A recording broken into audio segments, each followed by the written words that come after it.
กีบ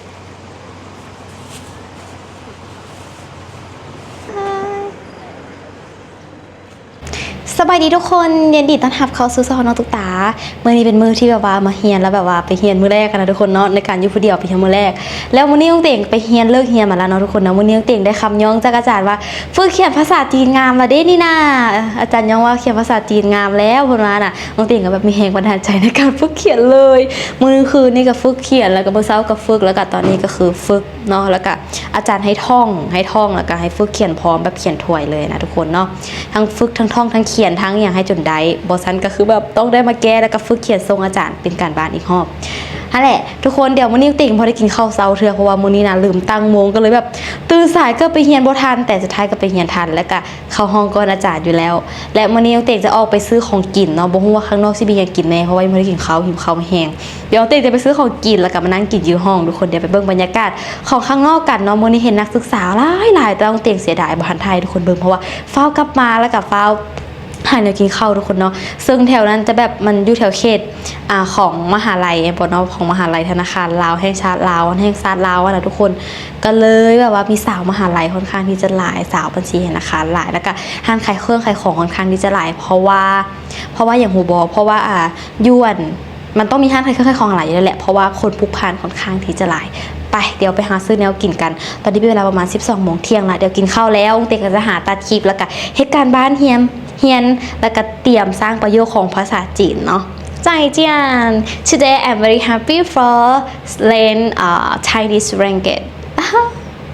because my teacher cry with me นะคะไปกันเถอะอันนี้เขาจะขับรถจักรไปเองทุกคนคือสิ่งที่สำคัญเขาจะขับรถจักรไปเองอันนี้ก็คือเขาได้พวงกุญแจรถจักรอันนี้แท้จริงมันเป็นของอันนั้น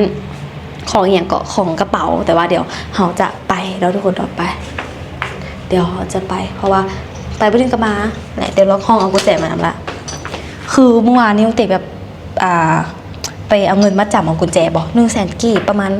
100ประมาณ180 บาทนี่แหละโอเคไปเดี๋ยวติ่งจะไปซื้อกับข้าวหาซื้อกับข้าวก่อน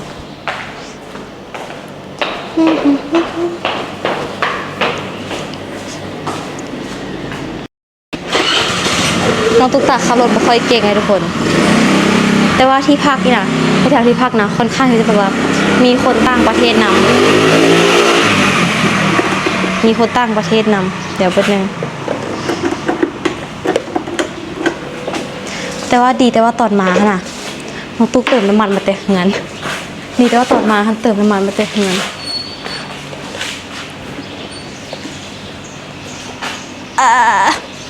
เติมน้ำมันมาแต่บ้านพูดแหละเพราะว่าพอก้าวไปเติมน้ำมันเส้นทางใหญ่ยานรถมันหลายก็เลยแบบอันนั้นแทนไปเดี๋ยวเตี๋ยขอตัวไปเบิ่งบรรยากาศข้างนอกว่าเป็นจังไงเพราะว่าไปเฮียนหากันมาหาเนี่ยกินข้าวกันบ่ฮู้มื้อนี้สิได้อย่างกินและมาเบิ่งเงินของเฮาว่ามื้อนี้เฮามีเงินอยู่ที่เท่าใดมื้อนี้เฮามีเงินอยู่ที่ประมาณ170,000 กีบเนาะอันนี้เงินสดที่มีติดตัวเลย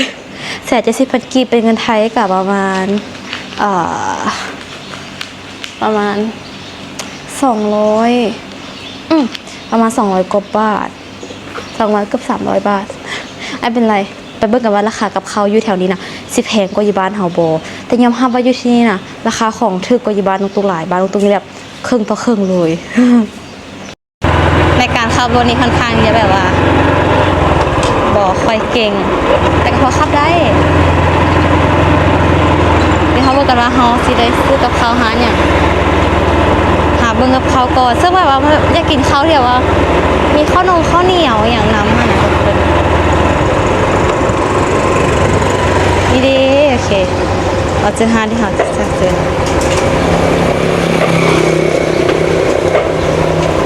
รู้สึกว่าตอนเลี้ยวนี่แบบไม่ค่อยปิดมิดเลยลืมเปิดตาเลี้ยว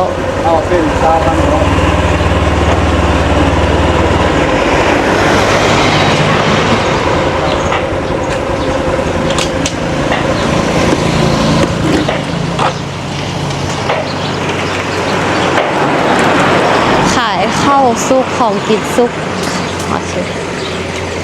ครับตัวนี้เอาตัวนี้ชุดตรงนี้ ใช่ไหม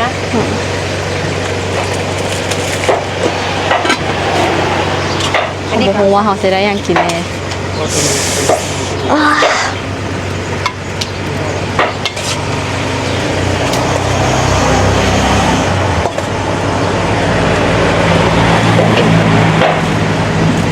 อันนี้สามารถเปิดเบิ่งได้บ่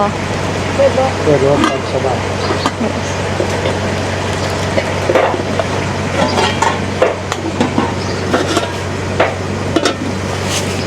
เบิ่งก่อนว้าว สมัยแต่ก่อนเขามักซีมันดู ไปเห็นเขาอันละเศร้าแล้วนี่ ซาวอันละซาวอ่ะ อ้าวค่อยว่าตัวนี้10,000 ซาวกับซาวบ่เป็นหยังแม่นบ่ พี่ขอได้ยินมาเจ้าเศร้าเบิดบอกแต่ว่าบอกกับใส่ให้นั่นแหละ กินมา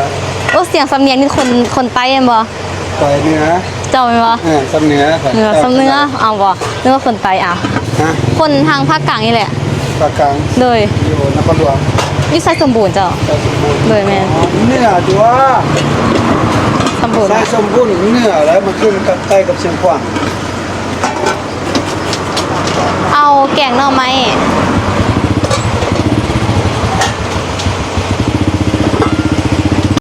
เอาหอย10,000คือกัน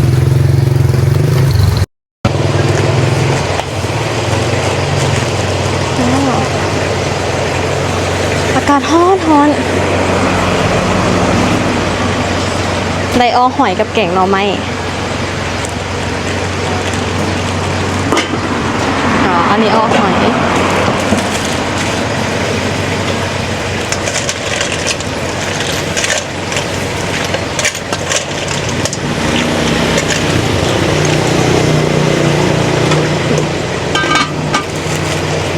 อันนี้มีข้าวเหนียวนะแม่นบอ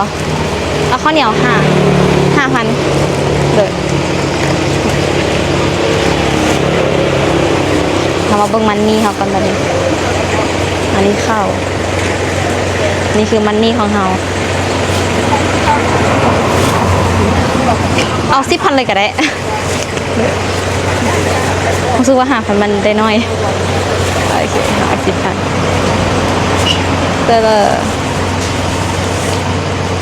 ตีเป็น30,000 กีบ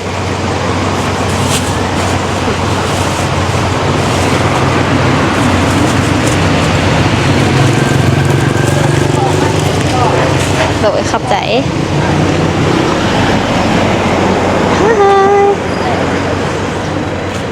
ไปกลับเขาได้แล้ววันนี้เขาได้แกงหน่อไม้เอาหอยแล้วข้าวเหนียวโอ้แต่ว่าอยู่ในห้องเขามีถ้วยประมาณ2อยู่ในห้องมี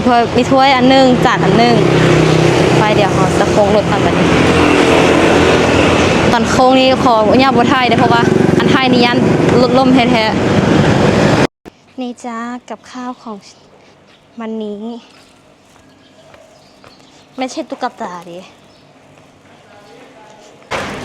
ซึ่งวันที่เราไปซื้อก็คือว่าได้ไก่ไปไหนแล้วก็กลับมาแล้วตอนขับว่าได้ทายวันไหนทุกคนเขาบอกยานแบบว่ารถชิดต่ำเขาต้องเบิ่งทางก่อนมาสิเบิ่งกล้องจะมาสิบ่ได้เห็นหน้าอีแม่หักแจห้องก่อน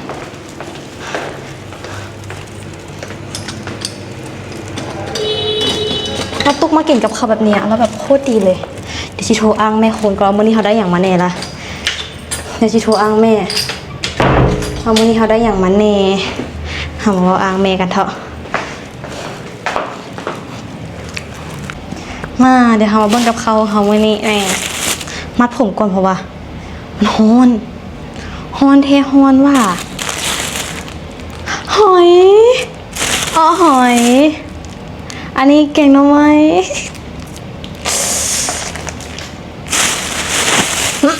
แล้วประเด็นคือข้าวเหนียว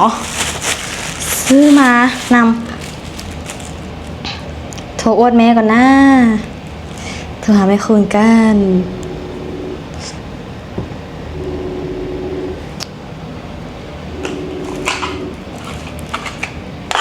นี่ห้องมีมาม่าเลยทุกคน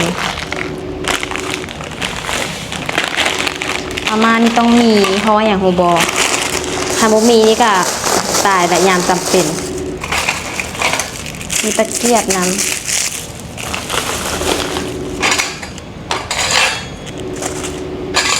มีบ่วง2 อันยุงกัดหลัง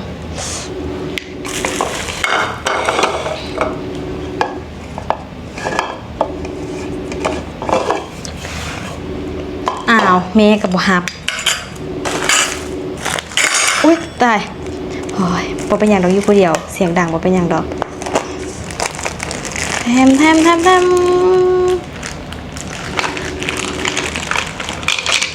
ว้าวโอ้ยแซ่บมากแม่บ่ฮับทุกคนยาบ่เป็นหยังเนาะแม่เพิ่นอาจจะขาเวียกอยู่แหละแต่ว่าก่อนไปก็โทรหาแม่แล้ว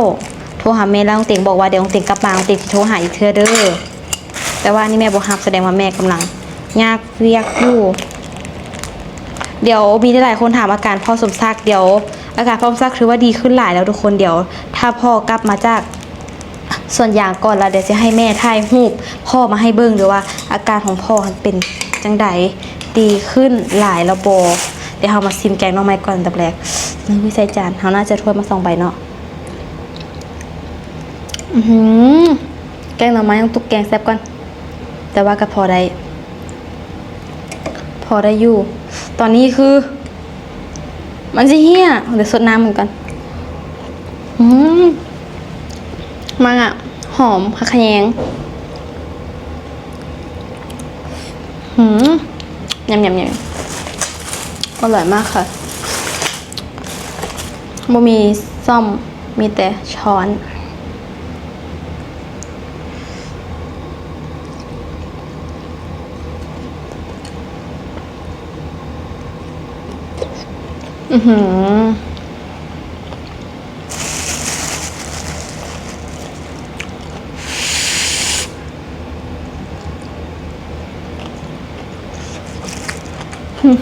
อร่อย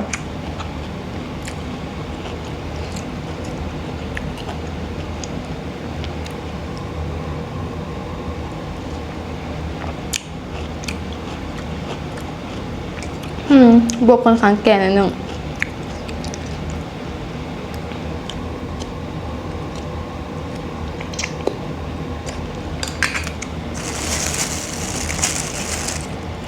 ข้าวเหนียวบนฮ้อน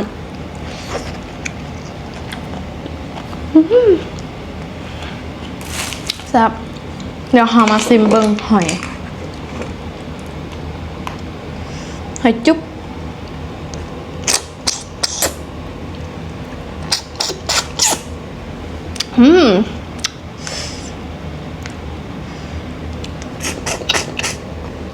ขนาดหอยอยู่ในขี้ตมมันยังงมมาจุบเลย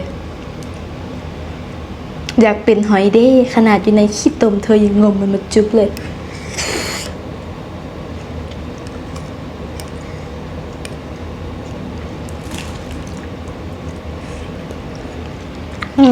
แซ่บอันนี้เอาแซ่บก่อน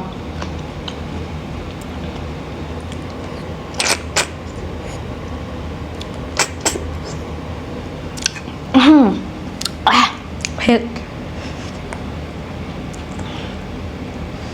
ค่อนข้างที่จะเผ็ดหน่อยนึง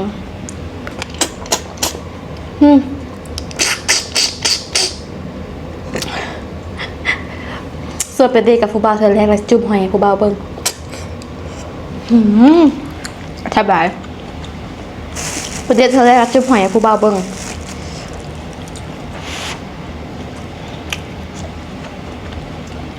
เดี๋ยวให้ทุกคนเบิ้งโอ๊ยแต่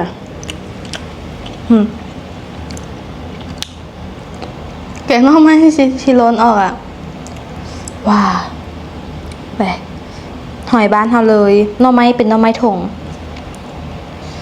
เดี๋ยวเต้ขอตัวกินข้าวกันเด้อทุกคนเด้อ และหลังจากที่น้องเต่งกินข้าวแล้วน้องเต่งก็จะมานั่งเขียนภาษาจีนนะทุกคนเนาะเพราะว่าอาจารย์ให้เวียกปานมาและน้องเต่งก็เชื่อว่าน้องเต่งก็จะค่อยๆเรียนรู้ไปเด้อขอบใจทุกคนที่เข้ามารับชมคลิปนี้ก่อนออกไปอย่าลืมกดไลค์กดแชร์แล้วก็กดติดตามเป็นกำลังใจให้น้องทุกท่ายคลิปต่อไปในเด้อทุกคนเนาะน้องเต่งก็สิสู้ๆเด้อเนาะถึงแม้ว่าอาจจะมีดราม่ามาทำให้จิตใจแต่ก็บ่เป็นหยังทุกคนน้องเต่งก็เชื่อว่าคนเฮาอะนะมันอาจจะหลีกเลี่ยงคำตำหนิติชมบ่ได้ดอกนะทุกคนน้องเต่งก็เลยปล่อยผ่านเนาะก็สิสู้ๆแล้วก็เฮ็ดให้เต็มที่